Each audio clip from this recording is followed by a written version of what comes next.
Mereka yang mati kemudian hidup kembali. Seri kedua.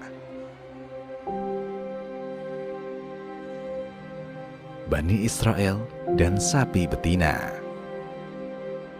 Peristiwa manusia hidup kembali berikutnya adalah kisah Bani Israel bersama sapi betina. Bermula ketika Bani Israel mendapati seseorang yang tewas terbunuh, namun tidak diketahui siapa pembunuhnya. Serta-merta mereka melimpahkan perbuatan tersebut kepada salah seorang di antara mereka. Jadilah ia tersangka utama. Mencari sapi. Lalu salah seorang di antara mereka berucap, "Di tengah-tengah kita ada Musa. Pergilah kepadanya, karena dia seorang nabi dan pasti ia mengetahui." Mereka pun mendatangi Musa dan bertanya tentang siapakah pembunuh misterius itu. Meskipun seorang nabi dan rasul, Musa tidak mengetahui perkara gaib. Yang mengetahui perkara gaib hanyalah Allah. Kemudian dengan hikmahnya, Allah Subhanahu wa Ta'ala tidak begitu saja memberitahukan mereka siapakah sang pembunuh. Dia Subhanahu wa Ta'ala menguji Bani Israel dengan sebuah perintah. Apakah saat sedang butuh, mereka akan mendekatkan diri kepada Allah dan mentaatinya, atau malah sebaliknya? Allah Subhanahu wa Ta'ala berfirman, "Dan ingatlah ketika Musa berkata kepada kaumnya, sesungguhnya Allah menyuruh kamu menyembelih seekor sapi betina. Mereka berkata, apakah kamu hendak menjadikan kami buah ejekan?" Musa menjawab, "Aku berlindung kepada Allah agar tidak menjadi salah seorang dari orang-orang yang jahil." Quran Surat Al-Baqarah ayat 67. Pandangan Bani Israel sebagaimana orang-orang pemuja akal saat ini, semua harus sesuai dengan logika. Padahal kemampuan logika amatlah sempit. Menurut Bani Israel, kami minta diberitahu siapakah si pembunuh. Kok malah disuruh menyembelih sapi betina?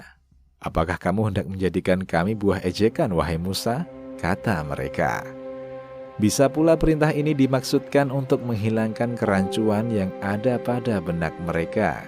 Karena sebelumnya mereka menyembah sapi, maka Allah perintahkan menyembelih sapi. Dari sini kita dapat memetik pelajaran. Tujuan utama dari syariat adalah untuk ditaati, bukan dinalarkan terlebih dahulu. Wanita muslimah diperintahkan berjilbab untuk menghindari gangguan. Pemuja logika berkata, kalau dia wanita yang tidak menarik, sehingga tidak ada yang berminat menggodanya, berarti boleh melepas jilbab? Jawabnya tidak, karena tujuan utama dari mengenakan jilbab adalah mentaati Allah dan Rasul-Nya. Demikian juga dengan syariat yang lain.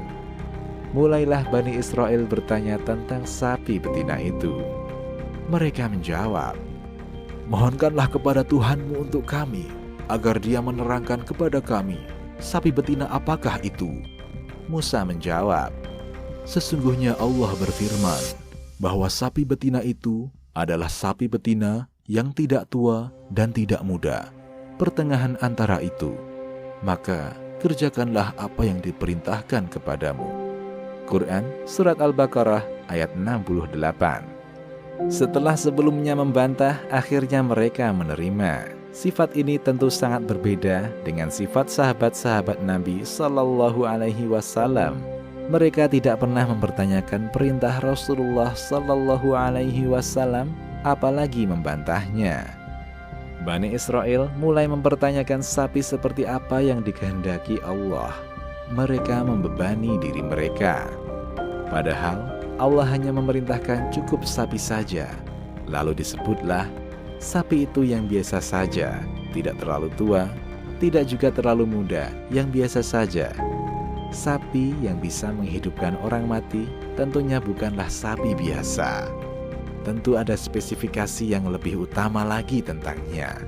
Mereka pun bertanya tentang warna sapi itu. Mereka berkata, mohonkanlah kepada Tuhanmu untuk kami, agar dia menerangkan kepada kami apa warnanya. Musa menjawab, sesungguhnya Allah berfirman, bahwa sapi betina itu adalah sapi betina yang kuning tua warnanya, lagi menyenangkan orang-orang yang memandangnya. Quran Surat Al-Baqarah ayat 69. Setelah warnanya terjawab, mereka pun belum merasa cukup. Mereka terus berlebihan tentang persyaratan yang awalnya sangat sederhana itu. Tambahkan lagi persyaratannya karena belum cukup istimewa. Mereka berkata, "Mohonkanlah kepada Tuhanmu untuk kami, agar Dia menerangkan kepada kami bagaimana hakikat sapi betina itu. Karena sesungguhnya sapi itu masih samar bagi kami, dan sesungguhnya kami insya Allah akan mendapat petunjuk untuk memperoleh sapi itu." Quran Surat Al-Baqarah ayat 70. Musa menjawab. Musa berkata, "Sesungguhnya Allah berfirman bahwa sapi betina itu adalah sapi betina yang belum pernah dipakai untuk membajak tanah, dan tidak pula untuk mengairi tanaman, tidak bercacat, tidak ada belangnya." Mereka berkata, "Sekarang barulah kamu menerangkan hakikat sapi betina yang sebenarnya." Quran Surat Al-Baqarah ayat 71. Barulah syarat itu cukup bagi mereka. Mereka pun berangkat mencarinya. Seandainya sejak awal mereka menyembelih sapi betina jenis apa saja, maka mereka telah memenuhi perintah Allah. Namun mereka menyusahkan diri mereka sendiri. Mereka bertanya, "Sapi betina seperti apa?" Dijawab, "Sapi betina yang tidak tua dan tidak muda."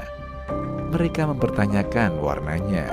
Dijawab, "Sapi betina yang kuning tua." Tidak hanya sekedar kuning tua, tapi juga menyenangkan orang-orang yang memandangnya. Lalu mereka minta syarat yang lain. Dijawab, sapi betina itu adalah sapi betina yang belum pernah dipakai untuk membajak tanah, dan tidak pula untuk mengairi tanaman, tidak bercacat, tidak pula ada belangnya.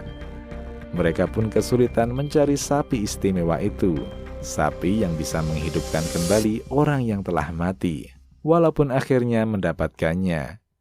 Kemudian mereka menyembelihnya, dan hampir saja mereka tidak melaksanakan perintah itu. Quran Surat Al-Baqarah ayat 71. Inilah sifat buruk Bani Israel yang diperingatkan oleh Nabi SAW dalam sabdanya.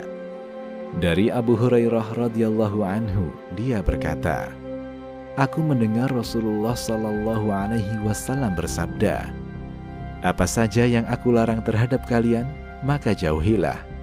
Dan apa saja yang aku perintahkan kepada kalian, maka kerjakanlah semampu kalian. Sesungguhnya apa yang membinasakan umat sebelum kalian hanyalah karena mereka banyak bertanya dan menyelisihi nabi-nabi mereka.'" Hadis riwayat Bukhari dan Muslim. Allah Azza wa Jalla juga melarang kita banyak bertanya tentang sesuatu yang sudah cukup dalam syariat. "Hai orang-orang yang beriman, janganlah kamu menanyakan kepada nabimu hal-hal yang jika diterangkan kepadamu akan menyusahkan kamu." Quran Surat Al-Ma'idah ayat 101. Bani Israel mempersulit diri mereka sendiri. Allah pun membuat mereka merasakan kesulitan. Sang penjual sapi meminta harga sapi dibayar dengan sejumlah emas yang banyak. Mereka kumpulkan emas-emas mereka, lalu membayarnya. Setelah itu, mereka berikan sapi itu kepada Musa, dan Musa menyembelihnya. Nabi Musa alaihi salam mengambil salah satu bagian tubuh sapi tersebut. Tidak dijelaskan bagian yang mana. Ada yang menyebutkan adzira', yaitu betis sapi, hingga bagian atas telapak kaki. Ada pula yang menyatakan paha sapi itu. Musa pukulkan bagian tubuh sapi tersebut kepada mayat. Dengan kuasa Allah Azza wa Jalla, mayat tersebut hidup kembali. Dan ingatlah, ketika kamu membunuh seorang manusia, lalu kamu saling tuduh-menuduh tentang itu, dan Allah hendak menyingkapkan apa yang selama ini kamu sembunyikan.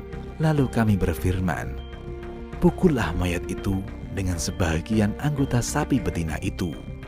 Demikianlah Allah menghidupkan kembali orang-orang yang telah mati, dan memperlihatkan kepadamu tanda-tanda kekuasaannya agar kamu mengerti.